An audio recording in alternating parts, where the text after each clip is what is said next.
Welcome, my fellow nightmares, to a place where the laughter of children turns into chilling screams, a place where the smell of popcorn mixes with the stench of fear.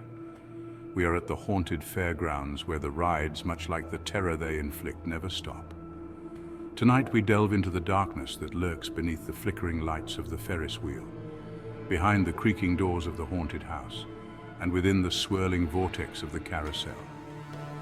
3 stories await you, each more horrifying than the last.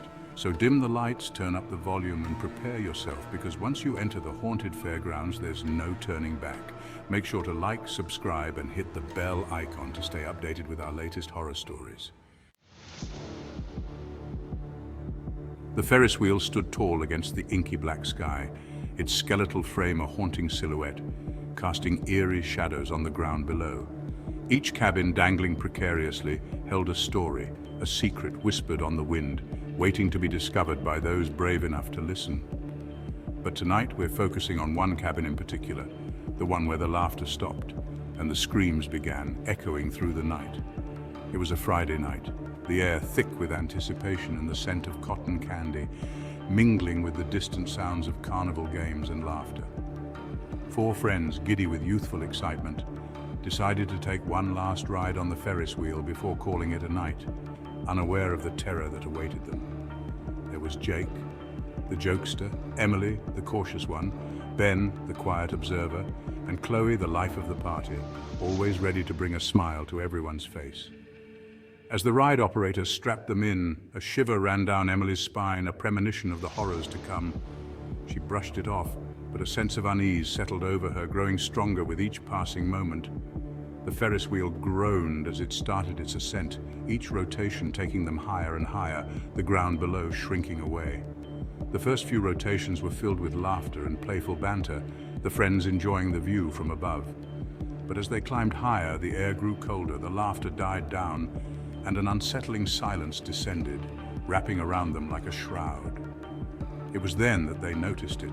The Ferris wheel wasn't stopping, continuing its relentless climb into the night.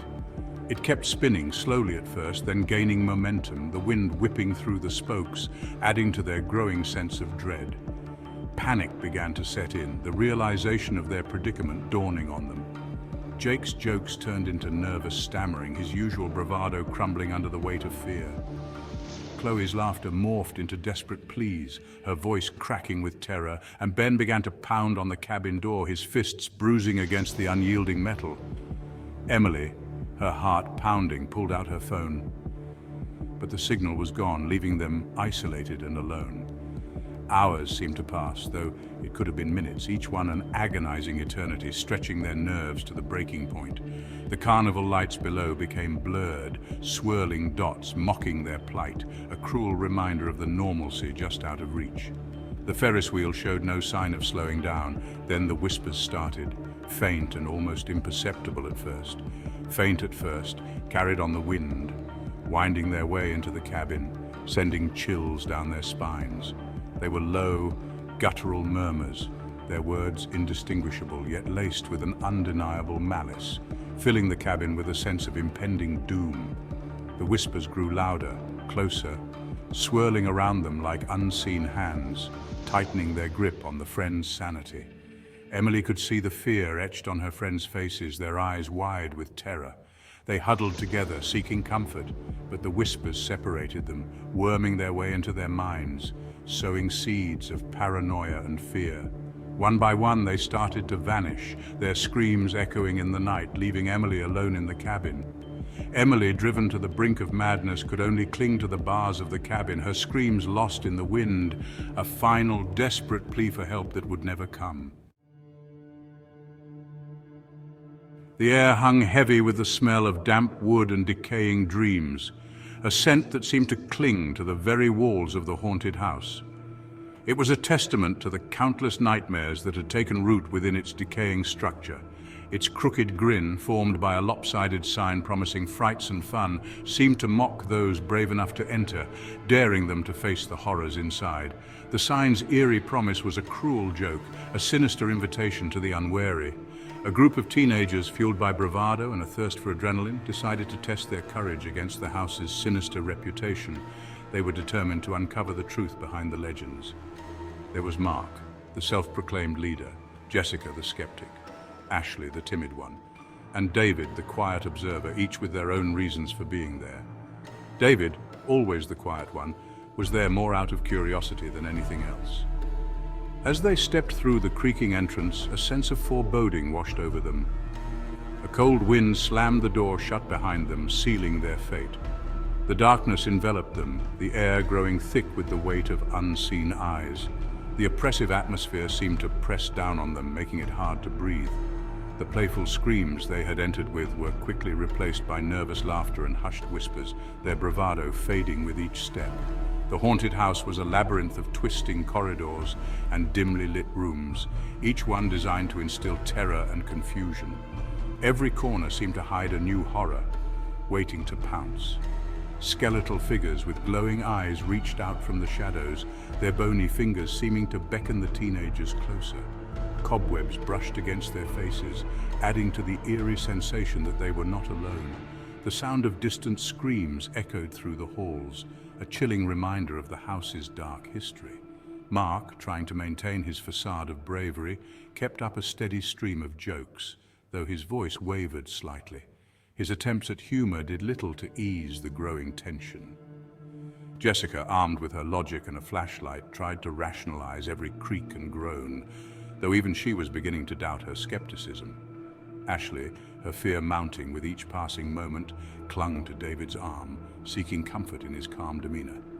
David noticed that the shadows seemed to move independently, twisting into grotesque shapes that defied explanation. As they ventured deeper, the illusions became more real, the line between fantasy and reality blurring until it was impossible to tell what was real and what was not. The house seemed to come alive, its walls pulsating with a malevolent energy. A blood-curdling scream pierced the air, shattering the fragile calm they had managed to maintain. They rounded a corner and came face to face with a scene of unimaginable horror, a sight that would be forever etched into their memories. A figure hung suspended from the ceiling, its limbs twisted at unnatural angles as if it had been contorted by some unseen force. The grotesque sight was made even more horrifying by the slow, rhythmic dripping of blood from its wounds. Blood dripped from its wounds, staining the floor in a macabre pattern. For a moment they stood frozen in terror, unable to move or even breathe. Then the figure's eyes snapped open, burning with an infernal fire that seemed to pierce their very souls. The intensity of its gaze was almost unbearable, as if it could see into the darkest corners of their minds. A raspy voice echoed through the room, its tone filled with malice and ancient rage. "You are trapped, forever bound to this place. Your soul's mine to consume," it declared, sealing their doom. Panic surged through the group. They turned to flee, their hearts pounding in their chests, but the corridor behind them had vanished, replaced by a solid wall of cold, unforgiving stone. The realization that there was no escape hit them like a physical blow, leaving them trapped in the house's malevolent embrace. Chapter 3. The Carousel. The carousel, a symphony of lights and music, spun endlessly, its cheerful facade masking a sinister secret.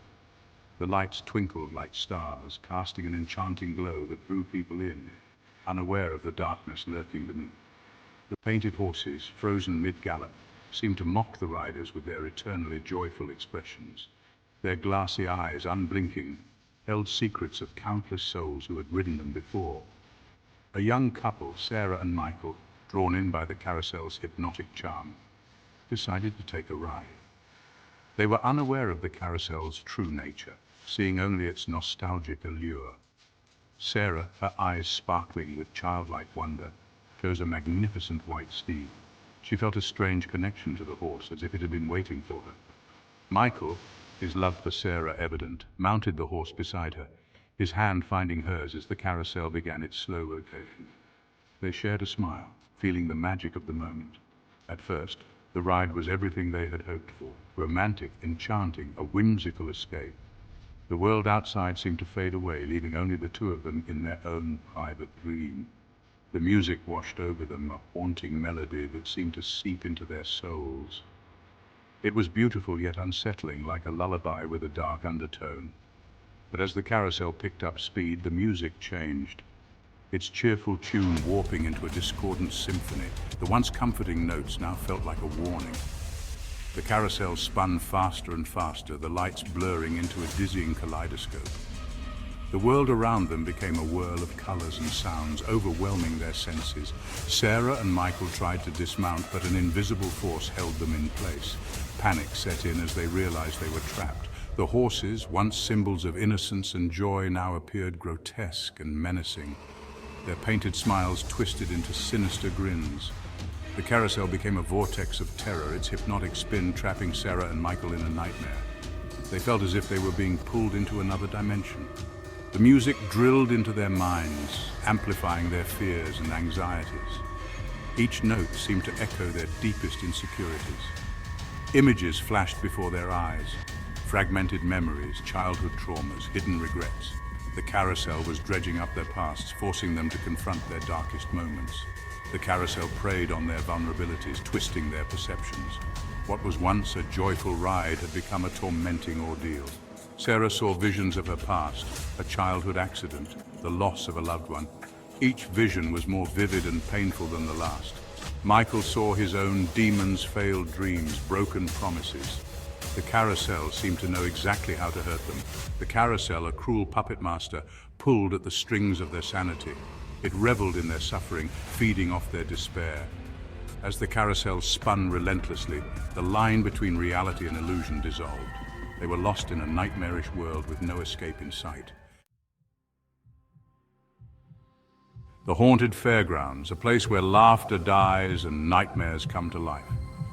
We've journeyed through the darkness, faced our deepest fears, and witnessed the terrifying power of these rides that never stop. But the real horror, my friends, lies not in the stories themselves, but in the spaces between, in the shadows that flicker at the edge of your vision, in the whispers that brush against your ears when the lights are low.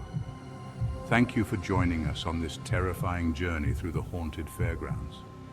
If you enjoyed these stories, don't forget to like, comment, and share with your friends.